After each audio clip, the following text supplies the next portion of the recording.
मैं देखो 3-4 घंटे सुबह बोलता हूँ और सुबह मोबाइल से ज़्यादा बोलता हूँ। कम से कम 1000 लोग तो सुबह रहते हैं, आते हैं, दर्शन करते हैं। मुझे सबसे बोलना है तो 1000 कॉल तो यही हो गए। इससे बोलना है, उसकी बहन से बोलना है, उसकी बेटी से बोलना है, उसके बेटे से बोलना है। एक ही परिवार के जितने लोग आए हैं मुझे सबसे एक सेकंड को बोलना है। तो इतने सारी बातें और किसी से ज़्यादा बोलना पड़ता है। किसी के कितने सारे प्रॉब्लम है, दुख है, परेशानी है, वो भी सुननी पड़ती हैं। फिर कथा शाम को फिर सबसे मिलना है, बोलना है। तो कुछ घट नहीं रहा है, कुछ नुकसान नहीं हो रहा मेरी ताकत का। मेरे ब्रेन में सही चीज़ें हैं, सब कुछ अच्छी चीज़ें हैं। पर मोबाइल में आप इतनी देर बोलेंगे तो ये आपको खा जाएगा। पूरे शरीर में कैंसर पैदा कर देगा, पूरे शरीर को थका देगा, परेशान कर देगा। चिड़चिड़ापन तो बहुत ज़्यादा होता है इससे, अत्यधिक। इसकी वजह से परिवार के लोगों के साथ में संबंध आधे भी नहीं रहते। ये लिख लो, सबके संबंध आधे आधे हैं। घरवाली, घर वालों के साथ, परिवार के साथ, बच्चों के साथ। क्यों? क्योंकि हमारे जहन में इधर दिमाग में जगह ही नहीं बचती है कि घर पे जाके पत्नी से मुस्कुराना है, बच्चों से मुस्कुराना है, उनको गोद में भरना है, कुछ करना है। मोबाइल आदमी को पहले ही खाली कर रखता है। तो आपके व्यवहार पर बहुत ज़्यादा असर इससे पड़ता है।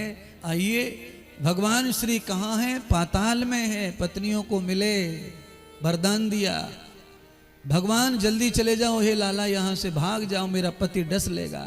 वो अच्छा नहीं है।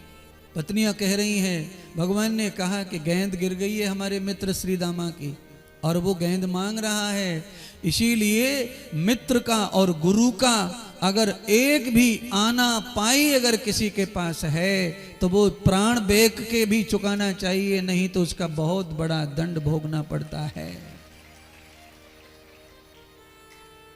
गुरु से कपट, मित्र से चोरी। आप समझ जाते हैं, सब जानते हैं। श्री दामा की बात कही भगवान ने कि गेंद तो श्री दामा की थी, वो मेरे बल्ले से पानी में गई है तो मेरी जिम्मेदारी है। और वो इतना गरीब है कि दूसरी गेंद वो कभी खरीद सकता नहीं है। और वो भैया मेरे विश्वास पे आया है वृंदावन, मैं लाया हूं अपने साथ। इसीलिए किसी भी मित्र को अपने साथ रखकर उसके साथ कभी दगा नहीं करना चाहिए। उसकी एक एक चीज को महत्वपूर्ण समझना चाहिए। मित्र का कोई भी सामान हो, मित्र का कोई भी 1 रुपया भी तुमने खर्च करवाया है, चाट खाई है, बर्फ खाई है, कुल्फी खाई है, तो इस भाव से खाओ कि मैं कल उसे डबल खिला दूंगा। तो किसी का खाओ, अन्यथा नहीं खाने का नियम बना लो। एक ही नियम बना लो कि हम बाहर का खाते ही नहीं है। आधी टेंशन खत्म हो जाएंगे, आधी प्रॉब्लम खत्म हो जाएंगे आपके। अगर किसी साधु का लिया है, खाया है, तो उसका डबल देने की ताकत रखो। किसी शिष्य का साधु खा जाए तो साधु खा जाए, साधु का धर्म है तुम्हारे सब घरे खा जाए, तुमको भी खा जाए। हाँ, पर साधु नहीं खा जाएगा और कोई शिष्य भी नहीं खा जा रहा।